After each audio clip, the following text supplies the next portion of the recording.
Nine Amethyst Angels Connecting and Healing with Your Angels by Lisa Moria, CCH. Narrated by the author. This is an excerpt of the book Nine Amethyst Angels and does not contain the full audiobook. Quote, For he will order his angels to protect you wherever you may go. Psalm 92:11. This information is copyright 2014 by LifeShare University of Healing, LLC. All rights reserved. Dedication. This book is dedicated to my angels and guides in heaven, my spirit guides Johanna and John, my guardian angel Charlene, and the archangels Marge, Michael, Raphael, Ariel, and Gabriel, and all of the angels that support me throughout my journey. I'd like to thank my earth angels, whom never lost their faith in me. I thank each and every one of you for allowing me to share your wisdom, knowledge, and understanding with the world. How to use this book. This book holds a vast amount of information about angelic guidance. I recommend that you read this book from beginning to end to benefit the most from the information in it. I put the chapters in order as to how you can go about learning about and connecting with your angels. When I refer to the Creator, God, or the angels, I refer to the one source. One of my clients said because of how she was raised, she felt uncomfortable speaking to the angels and not directly to God. I assure you that regardless of what you call your God or spirit, all the messages are sent to the same one source. The Creator only wants us to talk to Him, no matter what you call Him. Doreen Virtue states in her book Divine Guidance that it does not matter the words we use as long as they are filled with love. When referring to the archangels, spirit, or God, I believe they are real beings. They are not beings spoken about in a religious sense, but a spiritual sense. Also, I refer to the Creator as He, but this does not mean that I see the Creator as only male.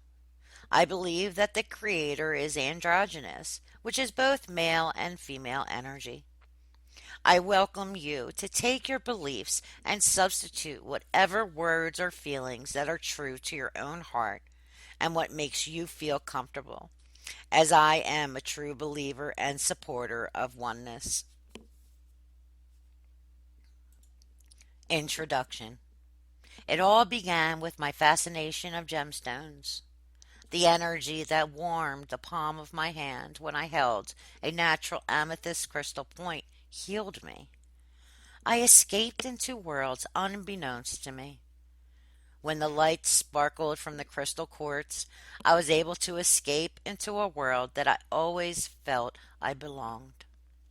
They comforted me when I did not want to think about my illness, my pain, or the problems that I was having at home.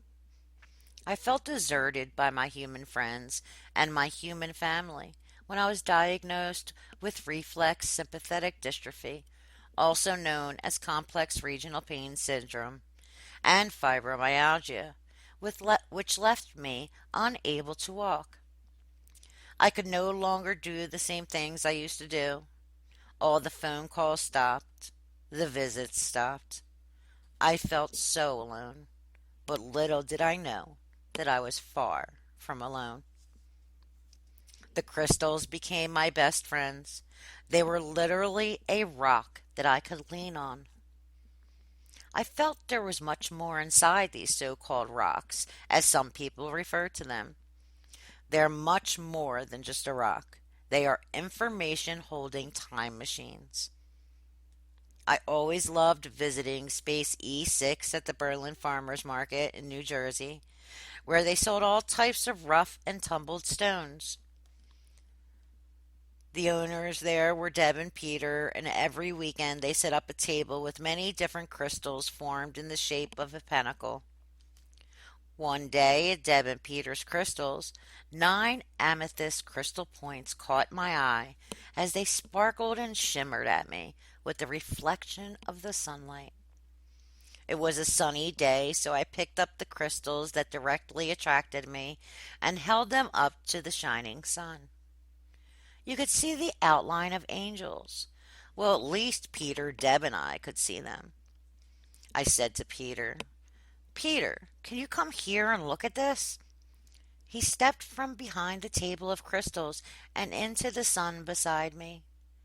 Before I could speak a word, he gazed up into the sun, looking through his steel framed glasses as he gazed into the sparkling amethyst and said calmly, Yep, there's an angel in there. He yelled over to Deb, saying, Hey, Deb, come over here for a second. She came from behind the crystal jewelry table that sat beside the crystal table. Deb said with a knowing smile on her face, Oh, yeah, you'll see a lot of that in crystals.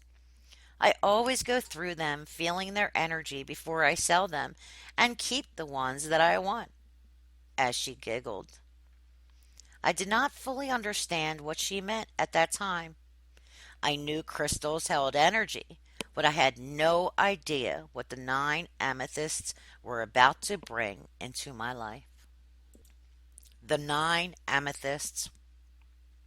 After seeing the angel in just one amethyst, I purchased all 9 amethyst crystals that caught my interest at Deb and Peters. Along with the 9 amethysts, I also purchased a large tumbled malachite, which is great for breaking through layers that lay over the top of our heart chakra when it is blocked.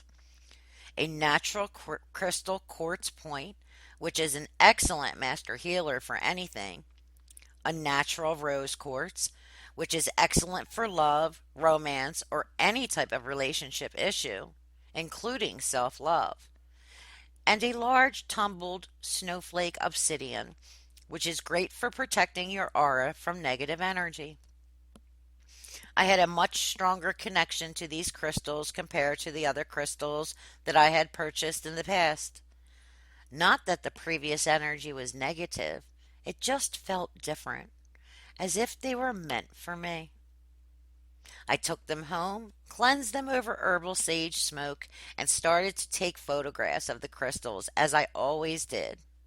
Snap, snap, snap. One after another, I would snap the photos of the crystals in action mode on my camera, so there were no delays between taking the photos. One after another, I captured each speck of light within every single one of them. Like a cheerleader twirls a baton, I consistently twirled and flipped the crystals through my fingers so I could catch each fascinating spark of light within the photograph. The glimmers were illuminating. I would examine them like the scientist looking for his next discovery. To my astonishment, my discovery was found. The crystals not only became a hobby, but they became my best friends. I felt the energy, and they felt mine.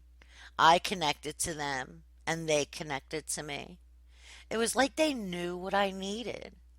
They were brought to me so they could give me the healing that I needed to move forward onto my life's purpose. I knew there was much more to these crystals, but I still wasn't quite sure what it was yet.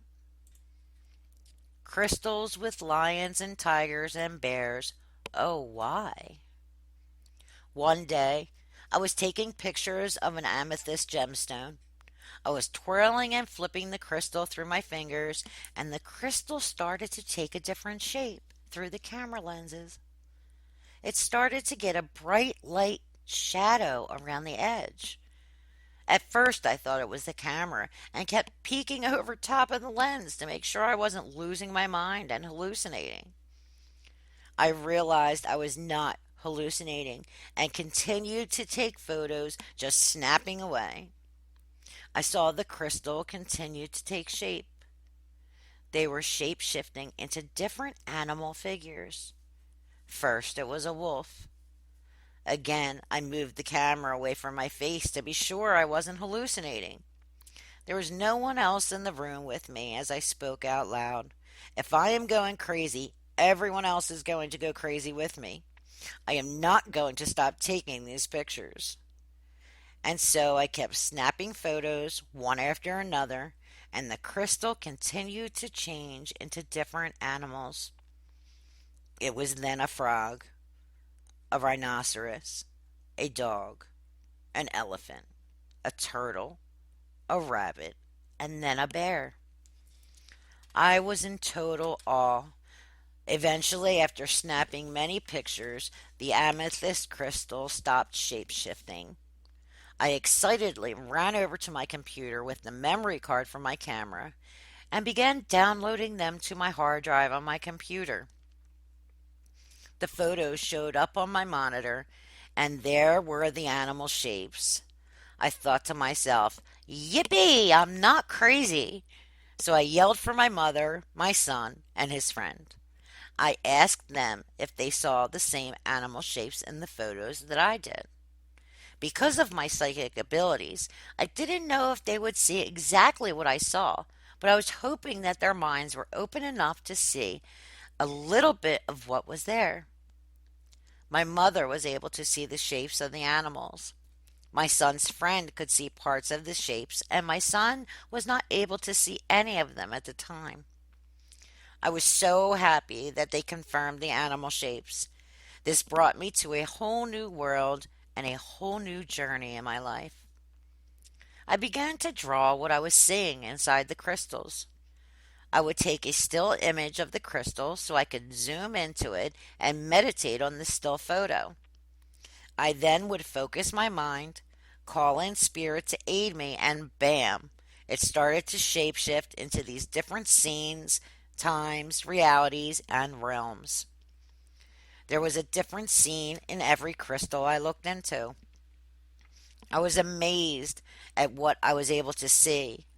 Different realms, different time periods, scenes with people, fairies, angels, demons, and signs with words to give me hints on what the time era was. I kept drawing and drawing as I continued to view what was in the crystals, and now have more than 5 artist drawing books filled with crystal angel art drawings. Each and every drawing is healing in some way or another. They aren't fine art. As a matter of fact, some looked like a child drew them. But the symbolic meanings and metaphorical references that are channeled through them are amazing. The drawings from the angelic messages in the crystals did not predict the future. Rather, they showed me where I was at this very moment and showed me what could happen if I changed the patterns in my life and made different choices. After about a year or two of drawing angel art, I decided to try to do it without the crystals. So I used a sage smudge to cleanse the energy and created sacred space in the room. I called upon the angels to protect and guide me while bringing any messages that were for the highest good of all concerned. After taking a few deep breaths and feeling spirit beside me, I would allow the pencil to go wherever it took my hand. I did not control the pencil. It was spirit taking hold of my hand and drawing these healing pictures. I would start to draw lines and shapes that made no sense until the picture was complete. They were amazing, and I was shocked that these messages were coming through me from spirit. I thank spirit for guiding me on this journey. Angel art is born. The more photos I took of the crystals, the more I became interested in finding what was within them and the meaning of each scene. This is when I started to draw out the photos of the crystals. I was using so much of my printer ink to print out the crystal photos, I thought to myself, how can I document what I see without having to print out all these crystal photos? The longer I meditated on the printed photos, the more they shifted into different places, spiritual beings, scenes, and items, angels, animals, fairies, mountains, and scenery that is not normally seen with the physical eye. I decided to take my artistic abilities one more step outside the box and started to draw what I intuitively saw inside the crystals. First, I started experimenting by drawing on regular lined paper and just placed them into a folder. I began drawing a couple crystals every day. Then I purchased an art book from Michael's craft store, so my pages weren't all over the place, and I was able to keep them in order of when I drew them. I noticed that as I continued to see and draw what was seen within the crystals, a story began to form. Some crystals would even give me a magnified visual of other drawings that I previously completed, so it would grab my attention. Some would be a continuation of other drawings, and some would include a short phrase or poem that was explaining what the main message was within the drawing. I was completely amazed with angel art and continue to draw it today. I wanted to strengthen my spirituality and be able to use my heart and third eye without having to use other tools to connect to the angels. It took much practice, meditation, and many drawings before I was able to maintain my concentration, but I finally did succeed. Angel art drawings have come a long way since that first amethyst sparkled and shined its divine light into my eye. After years of practice, identifying the meanings of the symbols, pictures, numbers, colors, and also identifying the angels and what their specialties are, I am now able to provide angel art readings to people worldwide. They are now digitally drawn and form a celestial blend of colors that form symbols, images, angels, animals, and more. An audio description is included with each drawing, which explains all of the messages that are brought to the client. I truly enjoy bringing angelic messages to many people, and angel art is just one way that can help people heal and find their true purpose and path in life. It has already helped me and many others find their way while healing from past and present trauma. I thank the angels for bringing this divine gift to help others move forward towards their life purpose. What are angels? Angels are described as beings filled with light and love. They protect and guide us in our times of need and would never tell anyone to hurt another person or hurt themselves. They are non-judgmental beings that lift people up to their highest potential in life. Most angels gave up their free will to align themselves with their Creator, but a few angels did the opposite. These angels are called fallen angels or the Watchers. The angels gave up their free will to protect humanity from the fallen angels and follow the orders of the Creator. Angels respond to prayers directly from our hearts.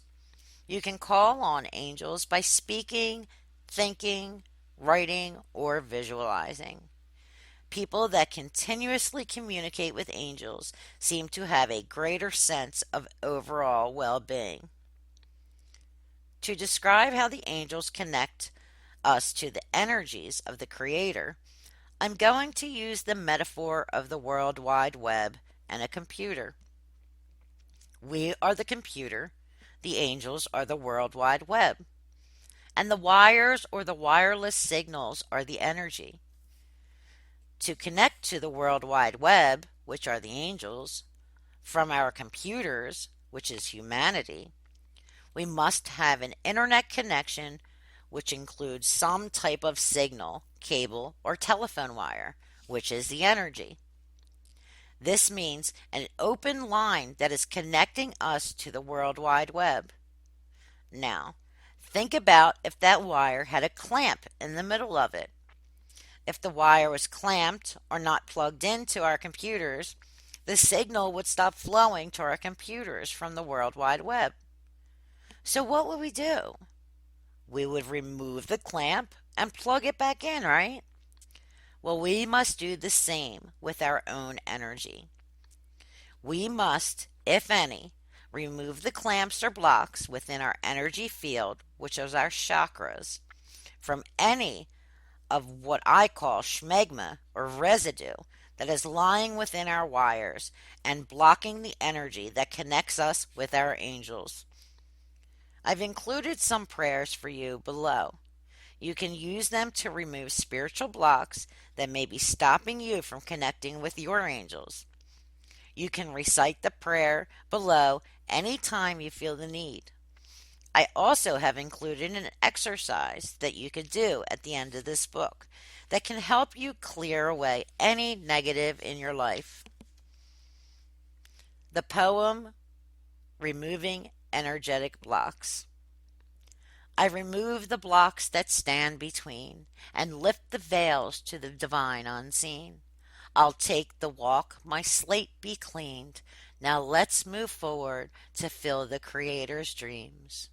Written by Lisa Moria and Marge. Angels awaken our consciousness to their presence, which already lies deep within us.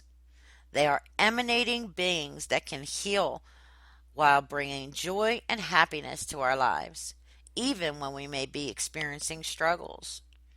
People have reported seeing an angel while dealing with life trauma or other life changes that may have caused sadness or grief, including the death of a loved one, moving to a new home, the birth of a child, writing, traveling, and much, much more. Angels help people overcome daily fears and obstacles in life, such as traumatic past experiences that may linger within us from our past lives. Angels are appearing to people everywhere, leaving testimony of their existence. The angels are now just waiting for us to join them in bringing peace and love to the world we live in. End of excerpt.